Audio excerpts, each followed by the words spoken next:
again, Raheem was there in Riyadh for Abdullah Mason winning his first world title fight against Sam Noakes to become WBO lightweight champion. It was a hell of a fight. There were times that Sam Noakes executed his game plan better than Abdullah Mason. His timing was impressive in this fight. His fundamentals, just keeping his hands at home, with keeping it tight on defense and defensively responsible. And he executed his game plan very well. But in the end, that natural raw talent, and we saw the holes in Mason's game at 21, but in there against the guy who's a grown-ass man, while Mason is still really growing into himself as a man, a guy 7 years his elder in a good way while still in his 20s in his physical prime, a guy with power and timing, Mason pulled it out. Even when it got real thick in the second half, it was the fight of the night in terms of the quality of all four fights. But what did you think, Raheem, at ringside? Going into the arena, I was absolutely on the edge of my seat, trying to figure out who was going to be the standout amongst stars. We had a stacked card. I knew the talent was there. The matchups were great. Even the ones that were a bit one-sided, I thought were going to bring some great action and some highlight moments. Abdullah Mason certainly was one of the odds-on favorites to be a standout, but man, did he overachieve in the entertainment department. Now, listen, we're about to pick apart the performance because excellence and flawless execution is always the goal in boxing, which is why it is such a frustrating sport and why we call it a science. Because you could get it 100% right, but nobody ever does. So as we pick apart the flaws and the things where he's absolutely going to have to improve if he's going to climb this ladder of potentially being the face of boxing one day and in the stratosphere of Floyd Mayweather's and Sugar Ray Leonard's and of such, which I think he has the potential to attain, he's got a lot of cleaning up to do. But because he's so young, he's so hungry, he's so happy a fighter, he makes for such an entertaining matchup. Noakes is gritty. Noakes is tough. Noakes does not have the talent that Abdullah Mason has. But Noakes is a damn tough fighter. And he was not in there to lay down, to give up, or to take a step back. So this is the kind of sharpening that I believe Abdullah Mason absolutely needed right now. And I'm hoping he doesn't take the wrong lessons away from this. I thought he gave way too much offense up to Noakes counterpunching. I thought he stayed in the pocket much too long, way too willing to exchange. I know if he decided to not allow Noakes to get his offense off, the fight would have been far less entertaining, but he could have put on a clinic.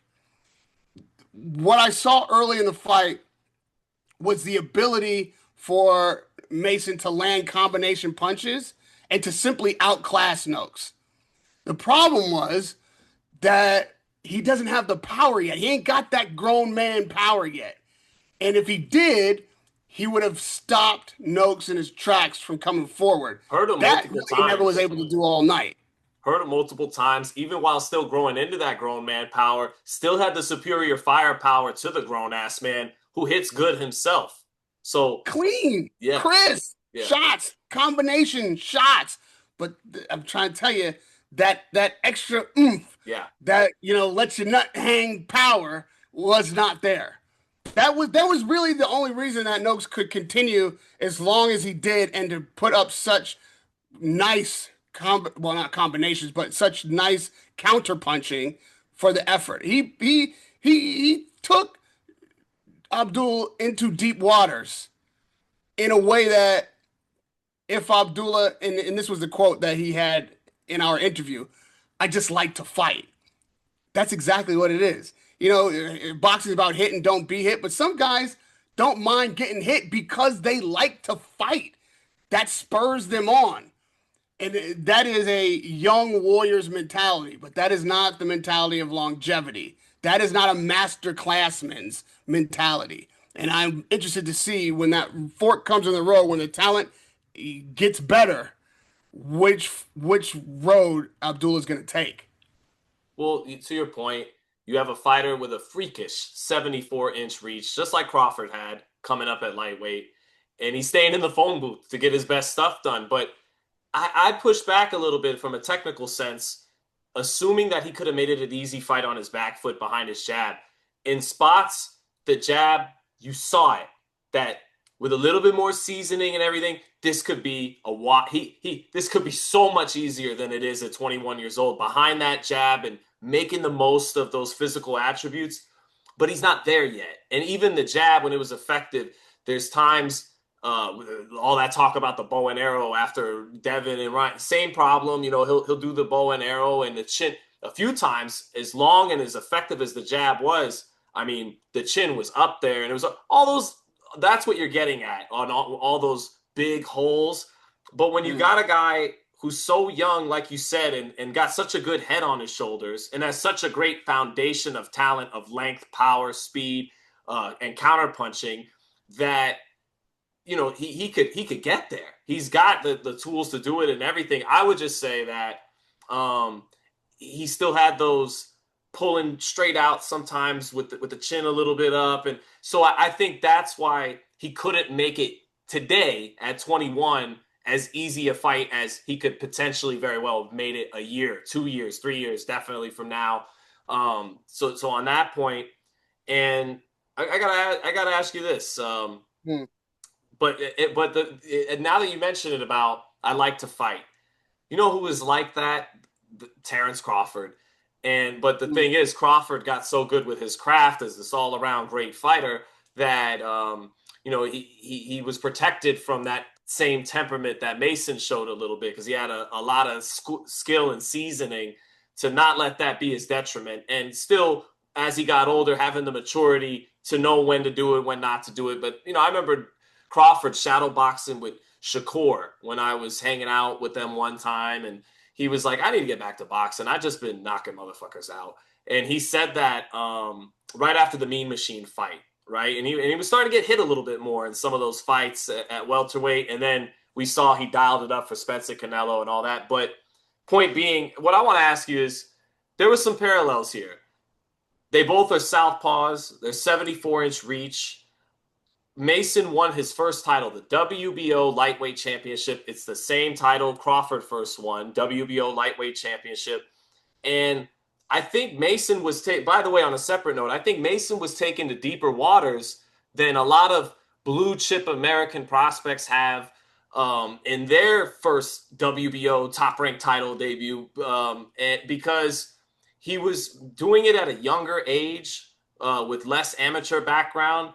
And he was doing it against, I think, a tougher opponent than some of those guys got in their very first world title fight, in addition to them being a little bit older. And I think that's why you saw him in deeper waters than I even thought he would be in this fight. And his dad even had to settle him down after that first round. I'm going to ask you about a Crawford comparison in a second, but go ahead, Ryan. You ask, or at least you say, oh, he could have made it easier on himself, and in 2, 3, 4 years, he definitely would make this an easier fight. Well, I can't say definitely, but you would think so. You would think he can. I'm not convinced that he wants it to be an easier fight. I think he's seen Haney and the Tom and Jerry criticism. He's seen Shakur and the boring fight criticism. I think the irony is it's a lack of ego. It's actually the evidence of humility that allows for him to want to entertain and be in entertaining fights. He's already suffered a knockdown this early in his career. For the type of trajectory we are talking about him being on, that's really not what's usually in the ingredients. But Ali, Doug Jones, De La Hoya, Campanella, Benavidez, Gavril, Canelo against Jose Cotto. Young legs, they go down sometimes when they get cracked. And then what lessons do they learn from that experience? Yeah. Do they sharpen and, this is never going to happen again, and be more cautious and be tucked in, not take certain chances? No. This is where I say the ego did not play a role. It was really and he spoke about the knockdown and the build up to this fight. He spoke about it matter of factly, with no shame, with no regret. He was just like, yeah, I learned something from that. I went down. There was the absence of some type Defensiveness of and need to, defend yeah. why he went down. This is fighting. Went down but won the fight, and he put himself right back in harm's way. Again, I realize when the talent starts to even out and you're really in tough with other opponents who are talented like you don't want to leave no doors open or take no unnecessary chances if you're really trying to chase all-time greatness. However, there are those few who get there this way. This might be that guy. He might be the type of young fighter who is bringing in yet another era of mentality where it's not all about me and how best I can look, and it doesn't matter about the fans as long as I get the W and keep my O and all that shit. I think this kid really does just like to fight, He's got and an appetite for smoke, like he and says. he doesn't. Yeah, exactly. Yeah. And he doesn't want to ever be painted with the boring brush. He was the lowest of the main card, and he ends up being fight of the night. For him, that is a big, big, big win. Bigger than getting a knockout, bigger than being higher up on the card, to be the lowest man on the totem pole, the youngest fighter on the card, and then have fight of the night. That's what you want. That's what you want. And there's value in that. This kid had Saudi Arabian fans chanting his name, and it was organic. When he entered the ring, it was dead silent. Noakes had all the fans. He flew them in from England. Those fans were ruckus all the way through the build-up week. Abdullah just had his little crew, his immediate family. By the time the final bell rung, everybody in that arena was his family. That's what's up. He withering body puncher, by the way. Like on pace to be one of the best body punchers in boxing when he fulfills his potential. What do you think? What do you think of just the 74-inch reach like Crawford? Won his first title is the same title Crawford won, the WBO lightweight title. They're from the Midwest. They're kind of quiet killers with this freakish reach. And Mason, though, he hasn't shown us the feet that Crawford had and the ranginess. I mean, again, he fought in the phone booth with his 74-inch reach, but he still has what Crawford had as a counterpuncher in range. He's really good at punching in between, although he was up against a guy who was good at that himself. So it wasn't as dominant a counterpunching display as he's been against lower opponents. But I don't know, any similarities there between him and Bud? Yeah, Abdullah Mason is Bud Crawford with a nice mother. It's like this kid is happy. He's not mean-spirited. He's coming from a home where he gets hugs. He's got a big family that big ups him and makes him feel good. He's just the flip side of the same coin. And I already saw you wince. We know the story about Crawford's mother. I'm not speaking out of school. Right. This is some wild shit that Crawford had to come up under. And Right, this is Tate. why he is a spiteful, mean fighter. And that is part of why he is the face of boxing right now and has done the impossible at 168 pounds by besting Canelo Alvarez. Okay, Ma, I see what you did there. I know what Joe Jackson did. Like, you know what I mean? Like, there's something to be said for the torturing parent. But we're not going to pretend like that ain't in the mix. Abdullah Mason is Terrence Crawford that gets hugs as a child. Does that mean he can't? I'm just saying, bro. You got me. I was like, I'm just saying. I'm not saying one's better than the other. I'm just saying there's two ways to get there. I saw Crawford's face in my mental eye, and I got scared. I was like, I'm almost like, I don't know if that makes the goddamn cut. Like, you crazy. Like, yeah. Do you think we're good with that? Listen, we about that action, Sean. Yeah, we get on this show Crawford. And get active. Yeah, Terrence Crawford's fucking crazy though. Like, I don't know that Terrence would disagree. That's the I don't first know that time I'd Terrence ever would have to be like, disagree. that was a Raheem thing. That's my man. And Listen, I wasn't there. So the only way I could possibly know this is that these stories are public. Terrence right. has told them himself. We've seen his mother on 24/7 or build-up shows talking about her style of parenting. Yeah, To yeah. me, what I said is not wild. What I heard was wild. What And I the fucked up there's a part is lot I of ways held to back. I produce a want to add in. superstar. Oh wait, so does that mean he can't be as good as Terrence Crawford then? No, I'm just saying these are two. You asked Oh about no, this. you did nothing wrong. I'm just being a bitch. You did nothing wrong. No, listen, there's a thin line, Sean, between love and hate. Either one can motivate you to be great. Yeah. Write that down, bro. That's someone's gonna steal that lyric and they act like that wasn't my bar. I just came up with that off the top of my head. That's my bar. Whatever rap song you hear that in, know that was Radio Raheem original. That's what it is. This is this is going to be a fascinating journey to watch. And, and I gotta tell you, there's an argument to be made that maybe hate ends up being a more reliable motivation So we keep than finding love. out over and over again. We keep finding this out.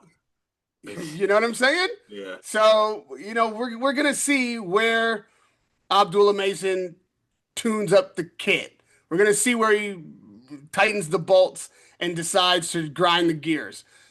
This is entirely up to him. He's so young. We don't know where his mind will go when his stardom continues to rise, when that hardware starts to stack up, when he moves up on the card. There's a lot of challenges ahead of him outside the ring as well if he stays on the trajectory that we believe he's on.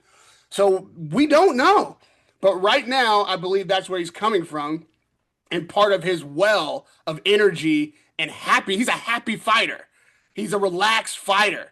He really does just like to fight, and the support of his family is also what makes him so